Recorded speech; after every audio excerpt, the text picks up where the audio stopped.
Thank you, thank you. So the mayoral forum is going to operate with a slightly different format. We still have written questions, but the candidates have not received them all in advance.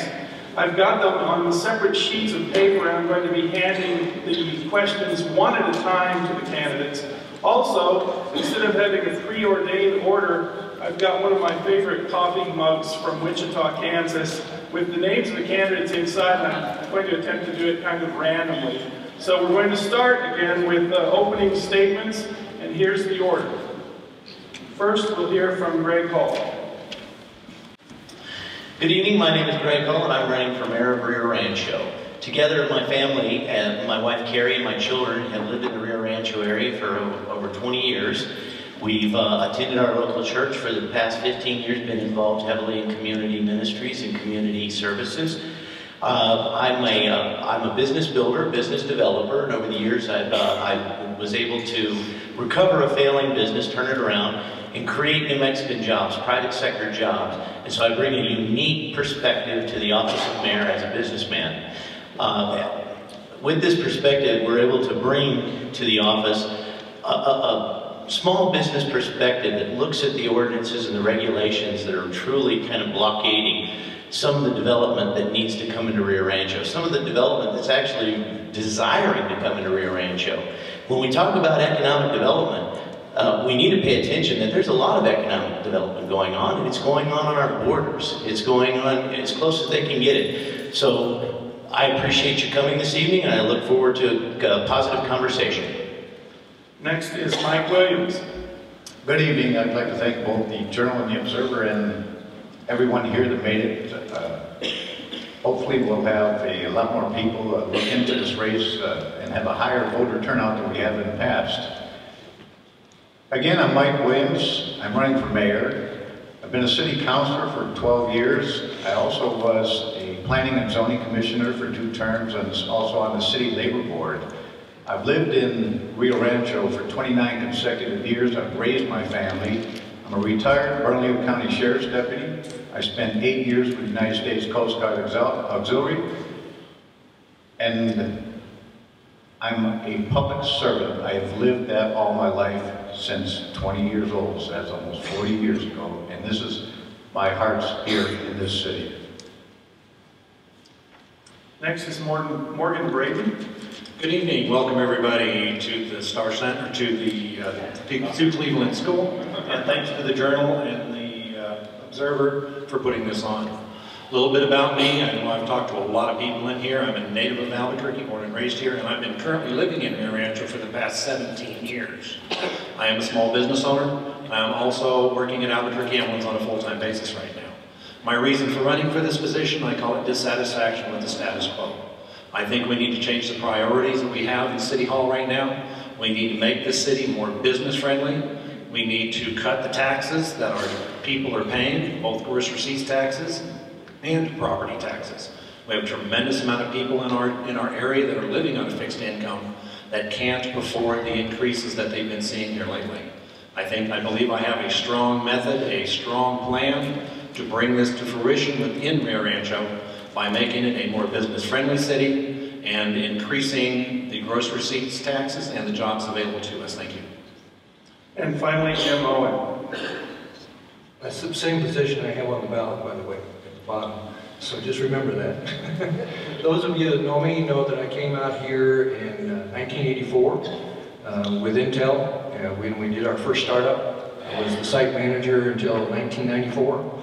I've been in business now for 20 years with Owen Graphics Incorporated. Basically, I've been involved in every economic development operation that the city has ever seen. And in addition to that, I was a key player in developing the Rio Rancho Education Foundation, the Rio Rancho actually school district. Intel also gave us our first high school. They paid $30 million to build it and gave it to the school district for $1. So I do know who the players are when it comes down to getting economic development done. So I would appreciate your consideration of the fact that I have the experience, and I'm not going to hold their inexperience or their youth against anyone at this table. Okay, here comes the first question.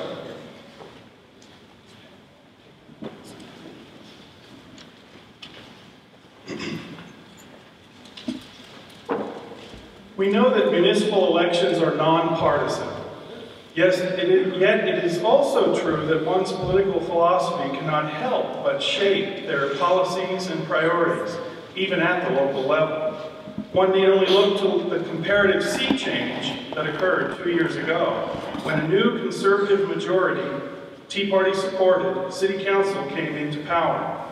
So please, if you would, identify where you see yourself on the political spectrum and how your political beliefs will inform and guide you as mayor. And first would be Mike Williams. The political spectrum. Well, I don't see myself to the far right. I don't see myself to the far left. The 12 years that I was an elected official, I looked at everything with common sense and put myself in that person's position to do the best thing that was for the city and the district that I represented at the time. I don't believe that you should hold a political spectrum to a small area. You need to take care of everyone. This is not a party issue. This is a citywide issue. It's not to deal with I'm Republican or I'm Democrat or I'm independent. It should be a common sense decision, and that's the way I've always done it in the past, and I sure didn't survive over 30 years of law enforcement by not using that decision. Okay, next is Jim Owen. Well, those of you that know me also know that I'm very conservative in my thinking. I don't believe that you throw away the past just because for expediency for the future. At the same time, those things that are tried and true, you keep them. And so I don't believe that you ever approach anything without common sense. Unfortunately, it's not common. One of the things that we need to recognize is that as a mayor, one of the things that we're not going to be doing is we will not be making policy. One of the things we're bringing to the table is obviously the ability to deliver economic development to this community, which without it, we haven't got a prayer for. So you have to be able to play with all sides. You've got to be able to go to Santa Fe and be able to interact with the legislation up there. You also have to be able to go to Washington, D.C., which I've been there many times on your behalf in the past. The fact is, the road that you drove in on today was a direct result of working with a Democratic senator and a Republican senator and a Democratic congressman and a Republican congressman so that we could get the funding necessary to get that highway that you now enjoy going down past El Albuquerque all the way to 550. So I think it's important to recognize that if you have the skill set to be able to cover all the areas, you're going to have to deal with lots of different people with a lot of different positions. If you don't have the wisdom to know the difference and when to hold them and when to fold them, then you shouldn't have this job. Next is Morgan Braden. Okay, I'll be the first to admit I am a registered Republican. However, I consider myself a fiscal conservative and a little bit more moderate on some of the other spectrum of the aisle. I do believe that partisan will play a part in this election. It will play a part in any election that's ever done because most people in our country or our city look at it according to the political spectrum. I myself believe that I can work with both sides of the aisle. I believe I have common sense, I can talk to and consider both sides, and I'm going to make my decisions and things that I have to do based on what's best for the citizens of Rio Rancho, not necessarily what's best for a particular group or particular special interests. I believe that the mayor, as Mr. Owen said, is correct. We don't run the city. We have a totally different type system here at Rio Rancho than Albuquerque does. I understand what my position is, I understand what my job is, and what we need to do as a mayor in order to bring more businesses into this city. It's going to be geared upon those lines. I'm going to work with both sides, listen to both areas, and again, use common sense to determine what is best for the city of Rio Rancho, for the tax-paying citizens of Rio Rancho, and do what is best for everybody involved. And finally, Greg Hall. I've been talking about this a lot lately. I've been calling it the bucket syndrome. We've been going around, we've been allowed to be put in buckets. If you're in the Democrat bucket, you can't talk to the people in the Republican bucket. And if they're in the Republican bucket, you can't talk to the people in the Tea Party bucket. So what I've been proposing is that we all get out of our buckets and we step back into our community and we get some work done. We've got to all be able to come together and talk about the problems in Rio Rancho on a pragmatic level, to where everybody's ideas and everybody's insights are being heard. We don't live unto ourselves, but we live as a community. And so when we look at Rio Rancho, we all have to deal with the same quality of life issues. Each and every one of us is experiencing deteriorating streets. We're each and every one experiencing deteriorating water systems. We're each and every one worried about what the future of our water systems are going to be. And as you look at the different quality of life issues, whether it's public safety, parks, what have you, they all have a common thing. And that's that we need to work together to develop the revenue to support those things so that we can continue to have the same quality of life that we thought we would when we moved here. So we have our children's future to protect here, and we need to make sure that we continue to reinvest in our community, grow our economy, and show the outside world that Rio Rancho is open for business, and that we're here to maintain a high level of quality of life that's attractive to outsiders. Thank you. This one's short. How did you vote in last summer's special election to reduce and redirect the higher education gross receipts tax, and why? First up is Mike Williams. I'm doing pretty good at this. Wish I was at the casino. I definitely voted to keep the higher education gross receipts tax as it was and currently is in the city. And the reason being is that is a basis for economic development. When we have Intel Corporation here that can't even meet the minimum requirements of hiring people there with the education that they need, we're in trouble. And everybody wants to talk about economic development. That's all great and fine and dandy, but you better sit there and think about what is this city doing to retain Intel. Now, if we would have got rid of the higher education, rumor has it that Intel was looking at going away anyways. We have to keep the higher education here, because if we don't, we won't have a future for our children. It's come down to education, which everybody should be concerned with, and to pit education against public safety was the worst thing anybody could ever do, especially being a retired law enforcement officer. If our public safety was that bad, why didn't this city turn around and put out a public safety tax as opposed to trying to attack the higher education? Wrong. And if our city's that bad in public safety, then that's what we need to do, look at a public safety tax, but it isn't. Next is Craig Hall.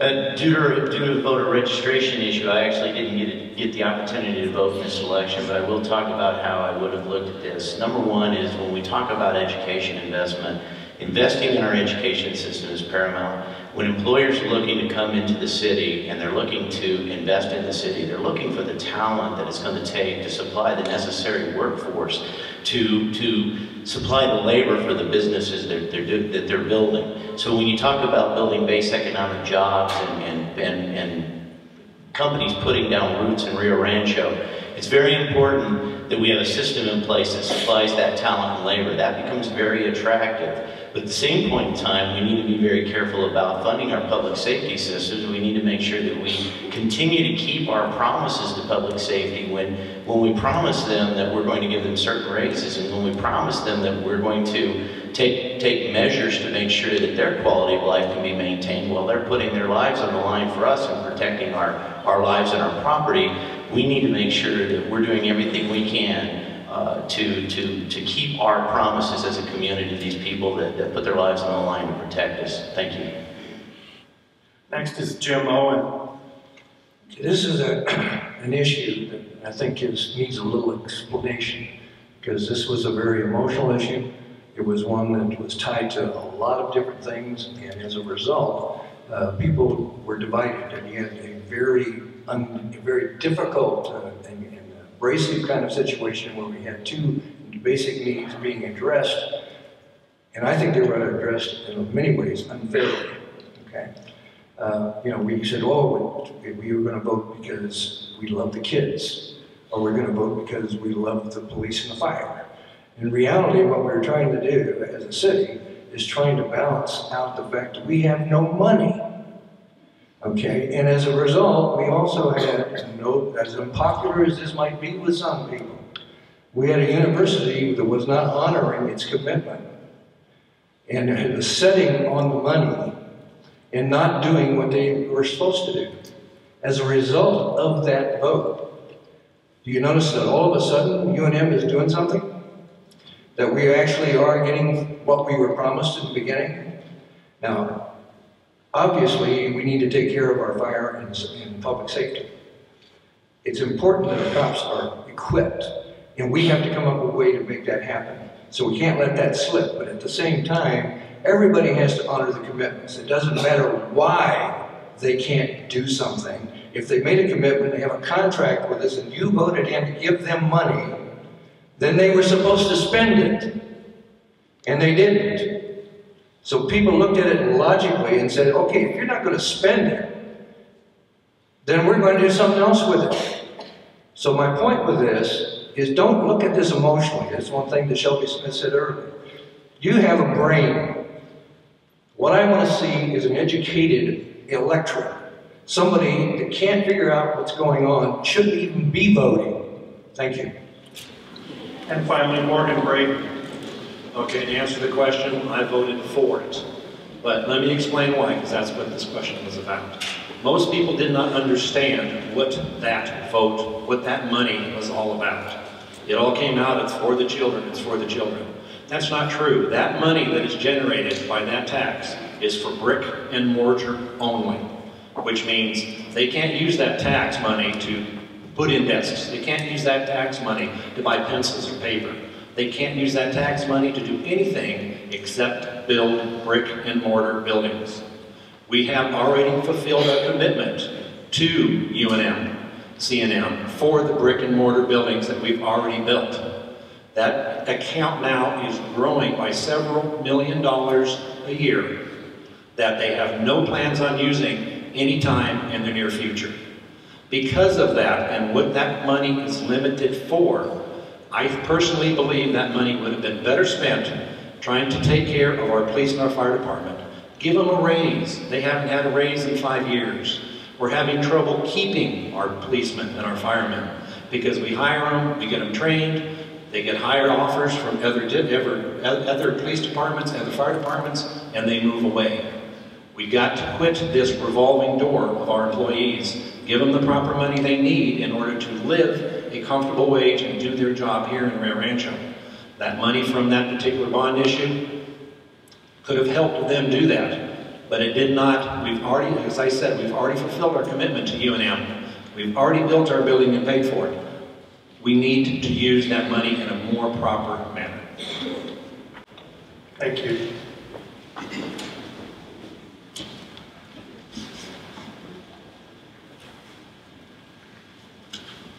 City Center remains in some ways more a vision than a reality. What is your strategy from the mayor's post in the next 4 years for finally helping City Center reach a critical mass with robust retail and other economic development and growth? And first is Greg Hall. Where City Center is concerned, we've got a lot of investment in that area, and we need to open the doors to investors to come in there and let investors and developers develop the way that they need to, the way that they envision it. So as we're going through, we're about to go through, some of the councilors are about to go through some specific area plans. They're going to look at different areas and some of the overlays and some of the restrictions that are going on in that area. So what we have to do is bring those resources together and make them available for developers and investors so that when they come in there, we can work with them to put a vision together that works for the whole city. a lot of that land out there is city land, and a lot of it is private property. A lot of the private property needs to be aggregated. A lot of it's still under antiquated platting. And so there's a lot of issues. There's the lack of utilities in some of the areas out there. I've personally gone out there and walked some of the areas and the terrain that's out there to see the challenges with bringing utilities into the area and making it developable. So what we have to do is sit down with the developers, sit down with the investors that want to help us out there, that want to invest money in there, want to put their roots down, and let them go to work with their creative knowledge. Let them bring their expertise to the table so that we can work together as a city and with the developers to get the maximum use out of City Center and hopefully someday see it come to the original vision that it had, being out where it is. Next is Jim Owen. Okay, City Center. A lot of you don't realize it, but most of that entire area is owned, for the most part, by the city. It's one of the biggest assets anybody ever had in the history of New Mexico. We've looked at it as a drain, but it's actually an investment. If you take a look at what you have the possibility of doing with that area, it's incredible. Now that plan got screwed up because of our past exercise with a mistake in the electing somebody who was not all together and basically torpedoed the whole concept. But that's not the point. The point is now let's fix it. The point is, if you take a look at some of the things that are happening in the Star Center, for instance, we're beginning to see full venues coming in and that thing's being packed out. That's because we have a better management team than we had at the beginning. In addition to that, just exactly what happened at Southern and Unser as a result of my getting Walmart to come here and set up there. Now we have a theater, we have all kinds of retail and restaurants going in all over the place, and we have to do exactly the same thing at the intersection of King and Unser.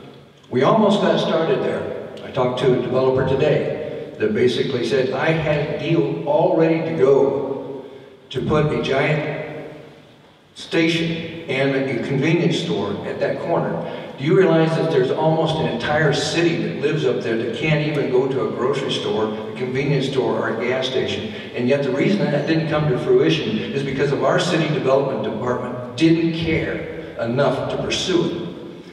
We have to change that, and that's going to happen because people in office, both the council and the mayor, have to insist that we begin to think in terms of getting things in there that will make another center, just like we have at Southern Unser, at King and Unser.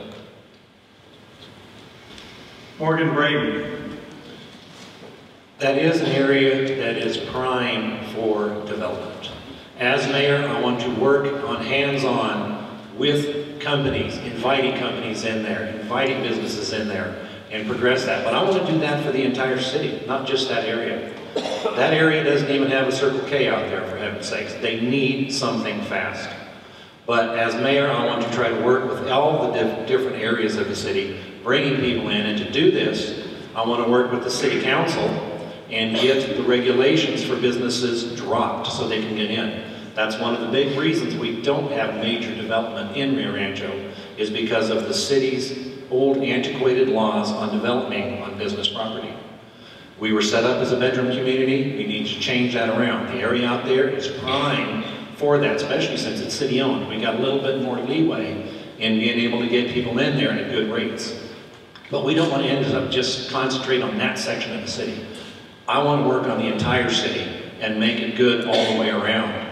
We need to invite the businesses in. We need to walk them through City Hall. We need to get them through their approval processes in a much faster rate and allow them to start turning dirt right away. There are tons of businesses that would love to come in here right now. Right now is the best time to do it because money is cheap.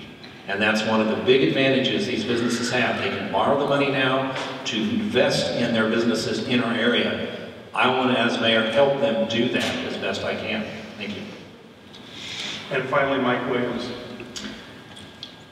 When it comes to the downtown area, that's right, there was a gas station that was looking at King and Unser. They wanted to right in, right out. and I gotta agree with Mr. Owen.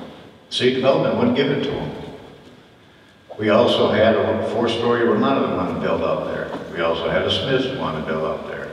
We also had a 3-story retail office complex that wanted to build out there. But at the time, between the city development and the city manager at that time, there was no working with anybody. I believe now is the time with Mr. Reesberg that we can move the downtown area forward. You have to work with people, and what we need to do is form a private-public partnership with some people, with some business people and some citizens. We have to move the Convention Visitors Bureau. We have to move economic development. We have to move the Chamber of Commerce all into one location. So when somebody's looking to build a business up here or open a business up here, they got a one-stop shop. Then by doing that, you turn around and have the city employees do a market analysis of our commercial property in the city. What is ready? And then we go out as your mayors and we turn around and try and solicit some of these businesses back in here and look at other businesses. We don't sit on our rear end and wait. The opportunity is now. Someone said that money is cheap. Yes, it is right now. So now's the time to get out there and start knocking on doors and bringing both manufacturing and retail into the city.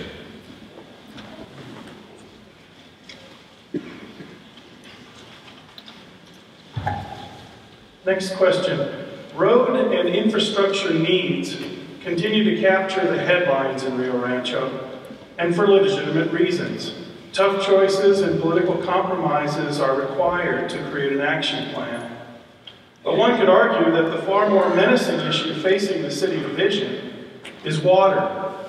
So again, specifically from the mayor's seat, in the next 4 years, tell us about the policy initiatives you would pursue to ensure the city's future is not dry. We'll begin with Jim Owen. Okay, water, obviously we live in a desert, if you haven't figured that out. But at the same time, what we haven't done is pursued some of the initiatives that I started 8 years ago. One of the things that I did as I started working with the local pueblos, because they have tribal water rights. And after securing from the state engineer permission, basically to do that negotiation with them, which I went up to Santa Fe and worked that out with them, that what we could actually do is lease those water rights.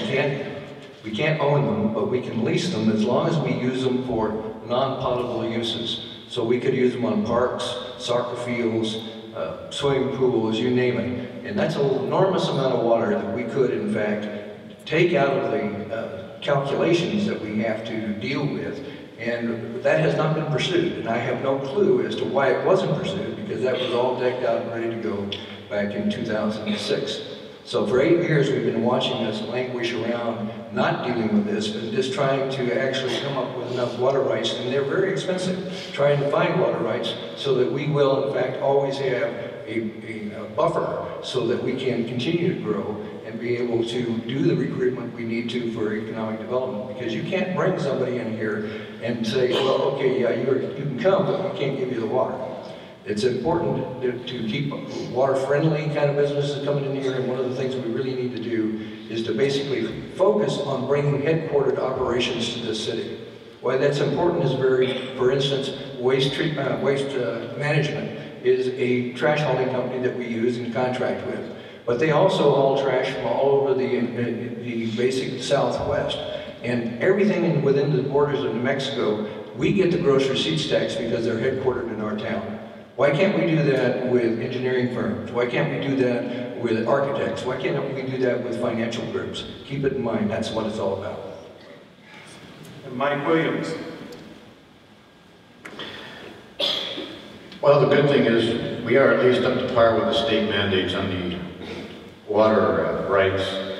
I think it's time that we've grown to such a high population that we need to start looking at a regional water authority and also working with our county commission with that sea of water that they have out in Rio Rancho, and actually start investigating what it costs to desalinize that water and pipe it into the city system according to the study with the county, there is enough water there to supply Rio Rancho for over 100 years.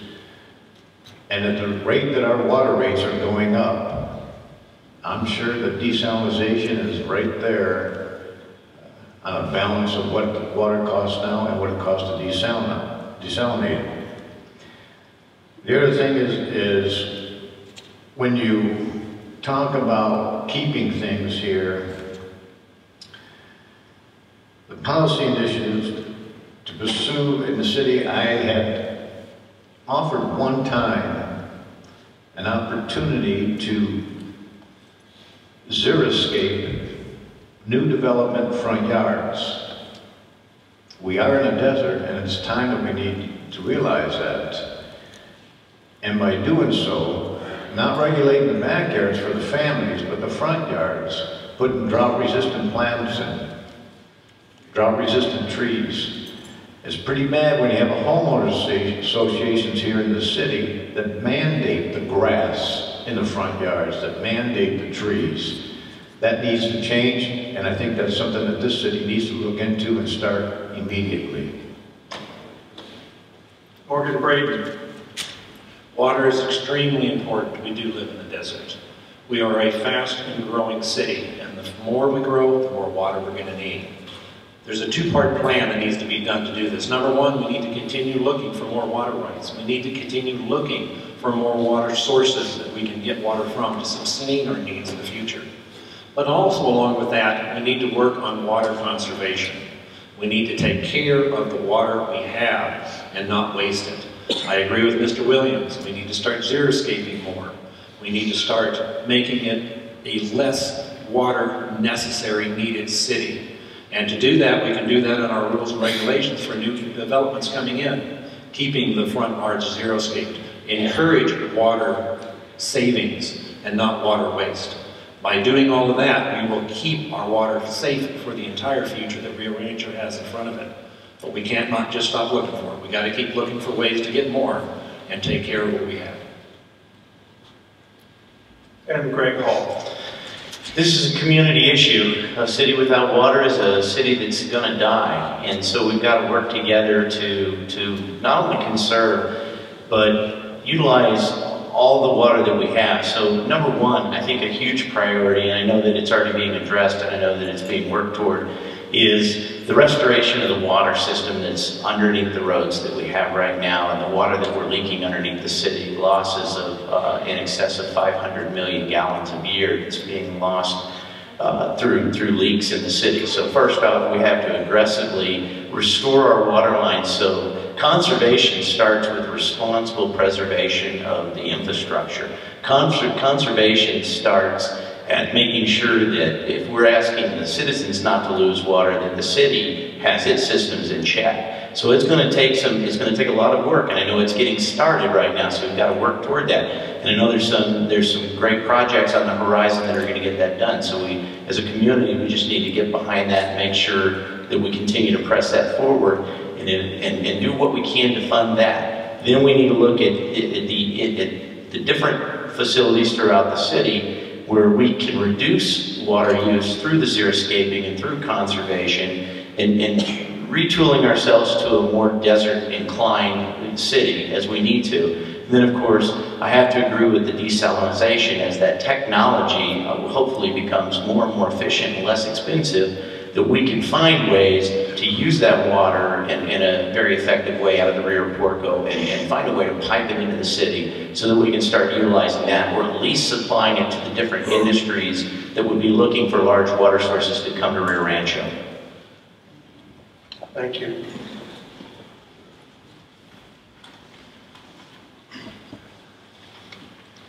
Next question. In 2012, Rio Ranchoans approved a change to the city's charter, which now characterizes the mayor's position as full-time, while preserving our strong city council, city manager form of government, and leaving the mayor's annual salary at around $24,000 a year. Given those facts, please tell us how you envision the mayor's post should evolve from here forward. First is Greg Holt.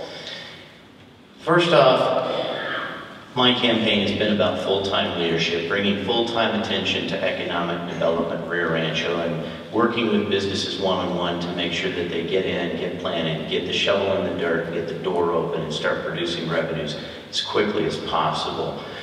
There's nobody more tenacious than a small businessman that knows that every day when he gets up, he has to work as long as it takes to get the job done, to make sure that the employees are paid and the bills are paid and that success happens.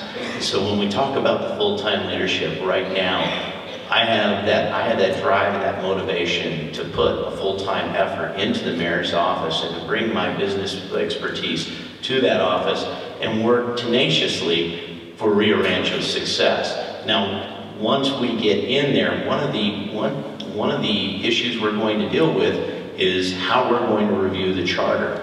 So I believe the next 4 years, the way the mayor handles himself in that office should be used as a bar. And that bar should be set very high. And as we progress through the next 4 years, we'll be able to define what a full-time mayor looks like by the effort that's putting into the office, especially in the area of economic development. So as far as full-time leadership and what that office should look like, right now the community priority is strong leadership and taking the city forward. We can work on where the pay is going to go later on, but right now we have bigger issues to solve than what the mayor is going to get paid over the next 4 years. Next, Mike Williams. Well, this won't be the first time you'll have a full-time mayor. While I was the interim mayor back in 2007, 2008, I put in 12 to 16-hour days, and there was no such thing as a Saturday and Sunday, and I feel this is a job, as a public servant my entire life, when you do a job, you do it with 110%, not this, well, it's a job. You're here representing 90,000 bosses. You should be available. You should be aware of what's going on. You should be there first thing in the morning before the public is to allow the employees to come talk to you if they wish. And believe me, there was plenty of that. So this isn't the first time that there'll be a full-time mayor. This will be a continuance of what needs to continue on with this city when we've grown to the size of 90,000 people. And when you have your heart and soul in this city, you do the job at 110%. You don't do it blasé. And if it was for money, I don't think any of us up here would be sitting here. Next is Morgan Braden. Full-time mayor, according to the charter, in my division is, and most people would think it's 40 hours a week. That's not true. Full-time mayor is 24 hours a day, 7 days a week. And that's what I'm willing to put in this. You have to be available to take care of stuff when stuff needs to be done. It's not just regular 40 hours a week, you're done. As full-time mayor, I will have office hours, which is something we haven't seen in there in a long time. Regular set office hours where people know I will be there. I will also attend all of the board meetings, all of the council meetings, of course you have to, but also all of the city board meetings and any city community events that are going on in order to keep my ear to the ground and find out what the citizens of Rio Rancho want, what they're looking at, and what they need. That is what a full-time mayor is going to need to do. I believe, with the exception of our current mayor, we've had several full-time mayors that have actually spent a lot of time working in City Hall. I will do that. I will put in the time necessary, whether it's 40 hours a week, whether it's 60 hours a week. I will put in the time necessary to take care of the initiatives that we need to do, work on getting the businesses up here, and continue the growth we have in our city. I'm just like you guys. I'm not rich. I'm not anything else. I'm just a person that has a deep down desire to make my community better, because in a few years I'm going to be retiring. Spend a lot of time fishing, but in the meantime I want to have a nice place to live, and I want to put my energies into it right now when I still can, to make this the best city in New Mexico to live, work, and retire. And Jim Owen. In 2002, 2006, you had a full-time mayor. All right, and it's obvious by how much we got done It was the fastest growing time. We were the fastest growing city in the United States. There was no way that you could do it part-time, and they were paying me $980 a month, I think, for full-time, okay, by the time you took out everything else. But that's not the reason you do this. You don't do it because of the money, and besides which, even if you were to have a full-time mayor at this time, which we were required to by the charter, you can't change the salary for the mayor that's sitting here right now anyway. You can only change it for the next one. So I'm not even worried about that or concerned about it in the least bit. What's really important is that you're always available, you're on the end of your phone. As those of you who have been here for any length of time know that I wrote an article in the Observer newspaper every month in which you always had my personal cell number to call. I answered all my emails. I was available 24/7, and when I wasn't doing something in City Hall, I was in Washington, D.C. lobbying for money or in Santa Fe. So the idea is that you're here to serve you, the people, okay? And that's what it's all about. If you are here for any other reason, if you have an ego problem or whatever, this is not your job. What you need to be able to do is serve the people and be available. And you're going to get a lot of complaints and you're going to get a lot of praise, but you're not always going to be able to solve the problem. You're not going to make promises that you can't keep. That's one thing a mayor can't do, is sit there and say, I'm going to fix all of these things. You can get things in the mail that give you all the list of things that they're going to do when they have even the remotest possibility of doing that, except one thing, and that is be the spokesman to be able to sell Rio Rancho to businesses, industry, commercial people, and I'm the guy that can do that. Thank you.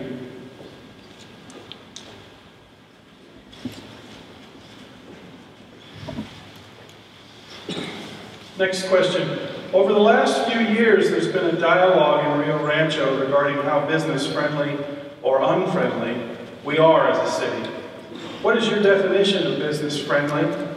And in this regard, please describe what you think we're doing right and what remains to be addressed. And first is Jim Owen. This is pretty easy. No, we're not business-friendly. We were once upon a time, but we're not now. And we're making a change. I think the council is doing an admirable job adjusting, looking at sector plans and other kinds of things that become deterrents for people coming here. But one of the things, if you go to an IOP meeting and basically deal with some developers, what you're going to find out is that they don't like working here because it's difficult to get anything done. My son opened a business.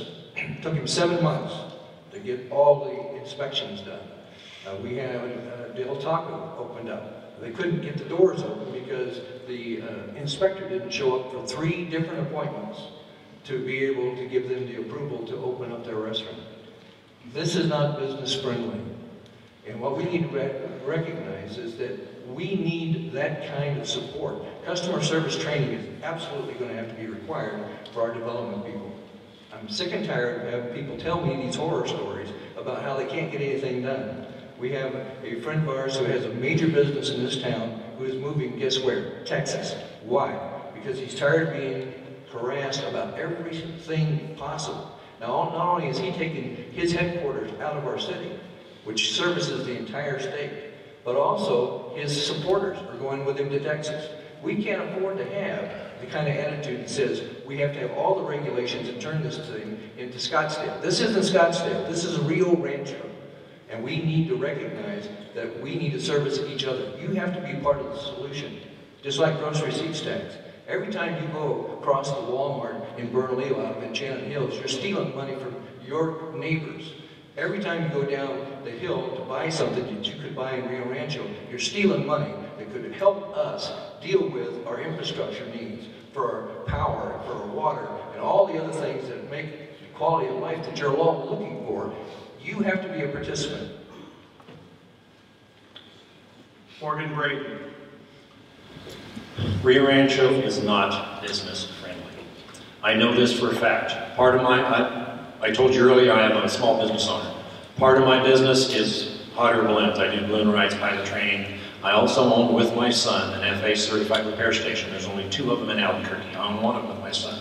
My son runs it. I'm too old to sew on those things anymore. But I tried to move that to Rio Rancho several years ago. And after 6 months of fighting with City Hall about this regulation, that regulation, this requirement, that requirement, I gave up. It is still down in Albuquerque generating the gross receipts taxes in Albuquerque that Rio Rancho could have had. I have fought that battle firsthand. I know what needs to be done. We need to lower the regulations. We need to make City Hall more business friendly. We need to get them to have the idea that they're there to help the business grow and come in, not to try to deter the business from coming in, which is kind of the feeling I got when I was working with them. We need to change that mentality in City Hall, and we need a mayor that's willing to work with these people to help them get through the city zoning process, the city zoning rules, all the boards and requirements and everything that one must go through in order to get a city business into Rio Rancho. I've tried to fight the fight. I know what needs to be done. That's one of the reasons why I'm running for mayor, is because I want to change that attitude, because that's all we really need to change and make more businesses come in here. There's been a lot of businesses that have tried to come into Rio Rancho. Harbor Freight Tools was one of them. They tried to move into Rio Rancho when they first came up here. They ran into the same headaches and problems I did, so they're still down in Albuquerque. There's many, many businesses that fall into that category that have tried and have given up. I want to change that. Mike Williams. Business friendly. Well, here we talk about some of our constituents here going to Walmart and Bernalillo. I'll take it one step further. I love when I see a Rio Rancho public school vehicle or a city of Rio Rancho vehicle down at the Home Depot or Lowe's at the bottom of the hill when we got both of them right up here. We're not even treating our own city right. We need to keep the gross receipts here, but yet we even shop outside. Of course, if you had to deal with city development to get a permit or something, I wouldn't blame them either. It took me 6 months to get a permit for an addition. That's pretty bad. 6 months. I had to go down and plead because it was becoming winter and I wanted at least a shell up so I could finish the inside. We need city development totally revamped. And I will agree, customer service. There is no such thing as customer service when it comes to listening to developers. At one point in time, there was a city development manual that was being put together, sponsored by myself and then Councilor Trullo. I'm out of office, where is it? It was an A to Z on how you're supposed to do things. The problem is, city development depends who you are. Are you A? Are you B, D, P, or Z? There is no. The only thing consistent is the inconsistencies. And we'll wrap up with Greg Hall. There is no doubt that it is extremely difficult to build a business or do an expansion in Rio Rancho. Our local church just went through a tremendous effort to try to put a facade on the front of the building and build a porch. And that just took months and months and months. And just so that they could invest in the community, beautify the building, and be a greater presence in the community. And so it's not just limited to businesses, it extends to homes, it extends to faith-based organizations, it extends to anybody that's trying to develop something here in Rio Rancho. And these ordinances that are blocking a lot of this development, I call these a one-size-fits-all ordinances. We currently have a business that's been trying to come into Rio Rancho now for the last few months. They've been trying to develop a corner of property, and what's been holding them up is a buffer wall because their property adjoins or abuts a residential neighborhood that's actually 400, 500 feet across the street and behind another wall.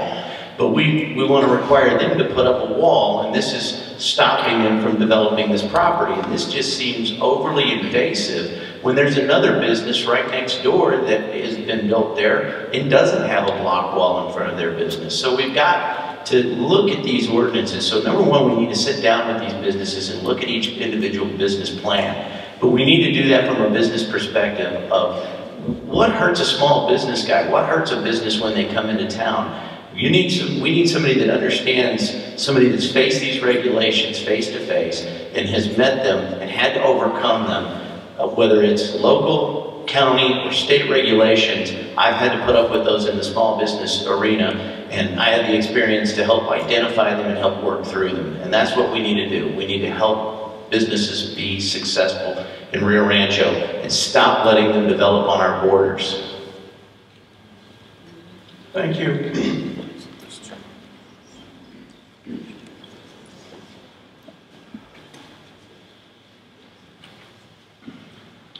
How should the city of Rio Rancho and Rio Rancho economic development be structured for the best teaming and productive efforts towards driving real growth for our city?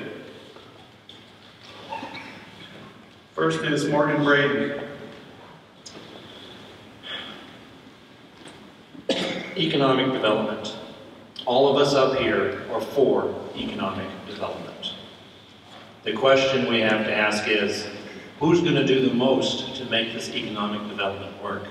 To structure the city to do it, we need to work with our economic development board if we're going to have one. We need to have a mayor that's willing to get hands-on, dirty, getting these businesses up here, working with them, bringing them up here, trying to encourage them to grow up here, get up into our area. We also need to work with our existing businesses that we have. We need, as a mayor, I plan on going around to all of them saying, hey, look, what can I as mayor do to help you grow? What can I as mayor do to help you expand your business and make it more profitable? We need to work with all the businesses up here in any way we can. And it's the individual businessman that's going to know what's going to be best for him, not necessarily what City Hall thinks is going to be best for him. We need to work with them individually and get them up here to do that. The Economic Development Board we have has tried to do a good job. They have brought in lots of businesses, they brought in some big ones, they've had some failures, but they have ignored the small businessman. And the small businessman is the backbone of our economy.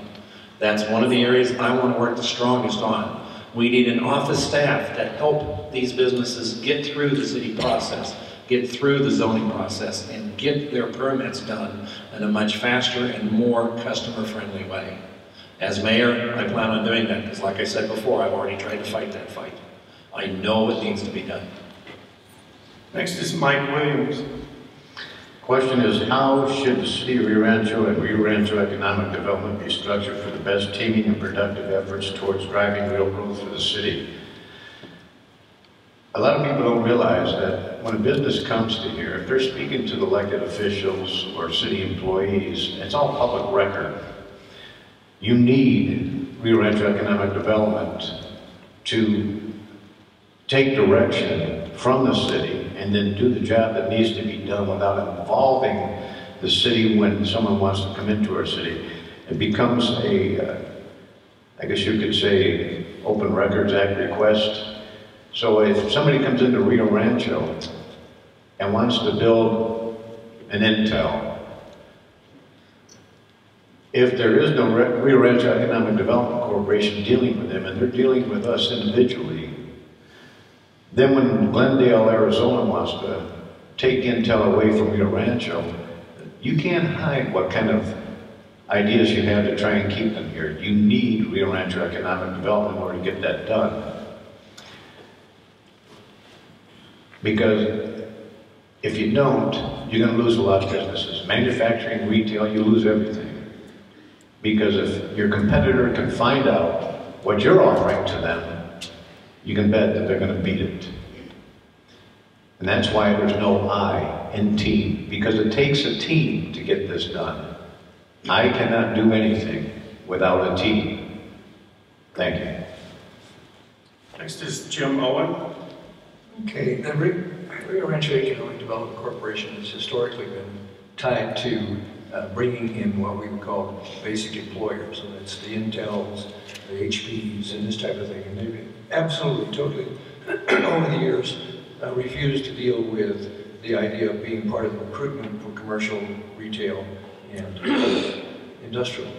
And it's very important for us to recognize there's two different things. If you bring in a company, and I can speak from experience here as Intel's past site manager, is that you bring an Intel in here, they aren't coming here because of a golf club.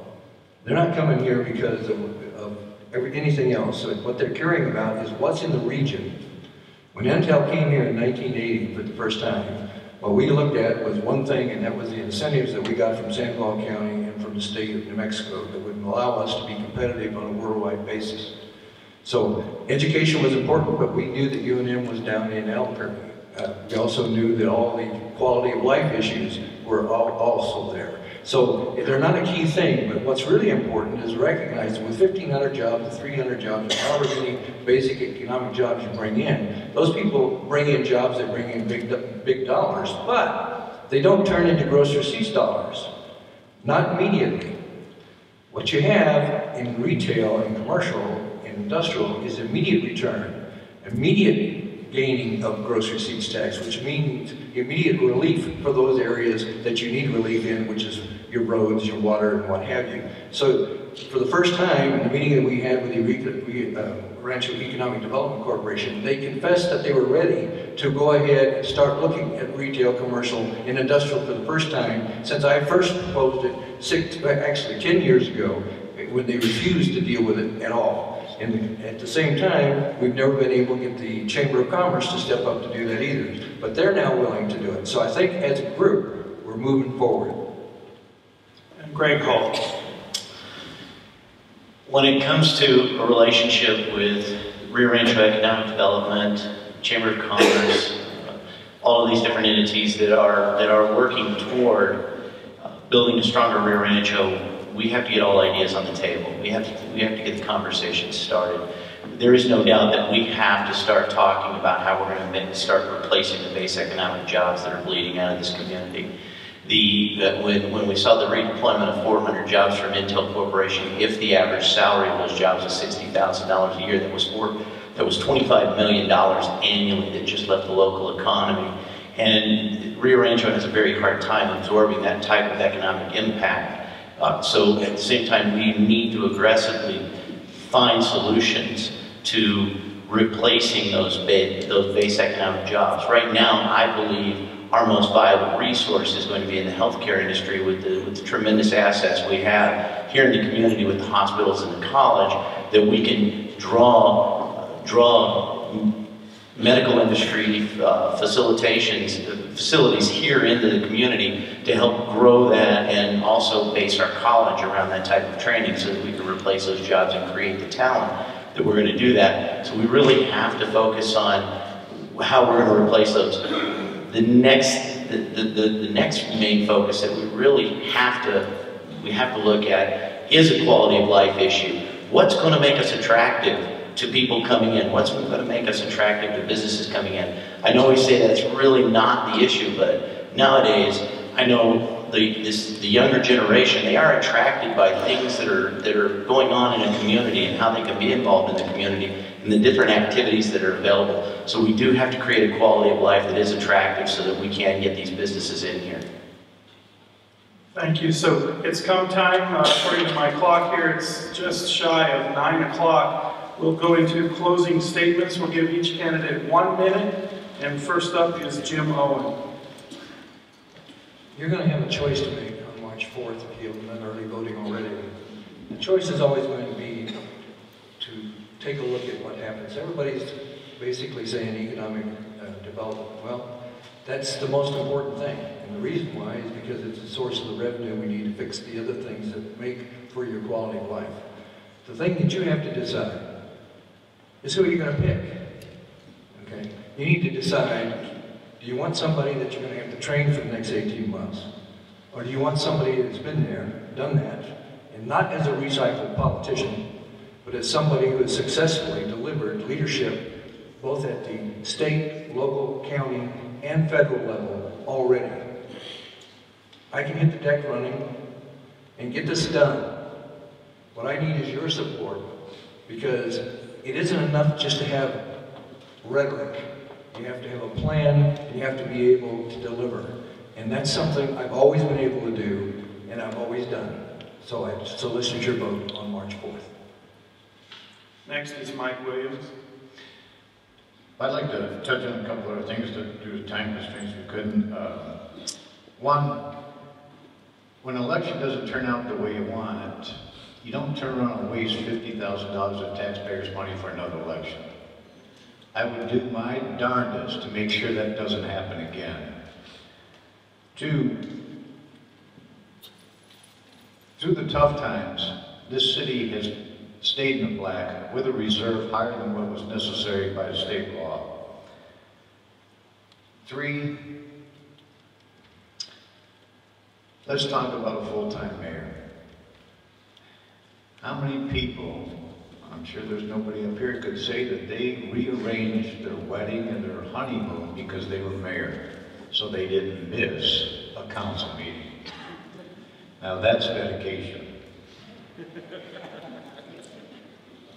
Thank you, honey.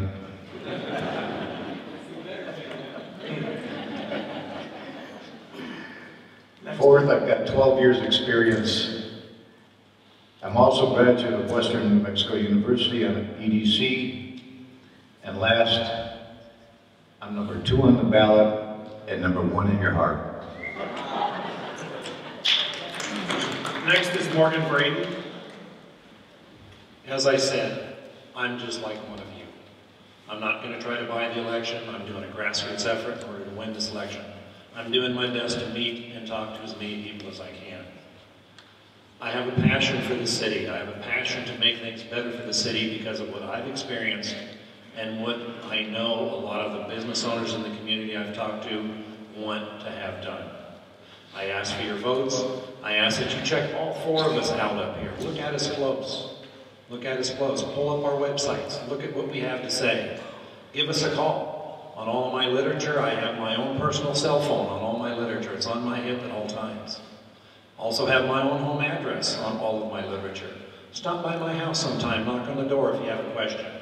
That's what being a mayor for a city is required to do. Be available for the people of the city to which he is elected to serve. I respectfully ask for your votes and allow me to make the city better for all of us. And Greg Hall. I want to thank everyone for coming out this evening. It's been a pleasure having this discussion and being able to talk about these issues very openly so that we can put our ideas out here. There's one thing that's obvious. There's not a shortage of ideas in this city, and there's not a shortage of love for this city, and there's not a shortage for commitment for this city. But we need to take this city in a bold new direction. We need to address the issues that are facing us right now. We need to face the aging infrastructure problem that's been neglected for years. We need to start building a future for our children, and that's going to take a concerted, committed effort. We've got to build the base revenues. We've got to grow the economic base. We've got to stop pouring additional taxes onto the individual homeowners that have been investing in this community from day one, and they can't get their streets fixed in front of their house. These are real issues that concern us on a day-to-day basis. And I would certainly appreciate your vote in the upcoming election. If you have any questions, you can feel free to certainly call me, and please contact me or contact me on my website at www.greghull.com, and that's Greg with 2 G's on the end. Thank you. Well, that concludes tonight's forum.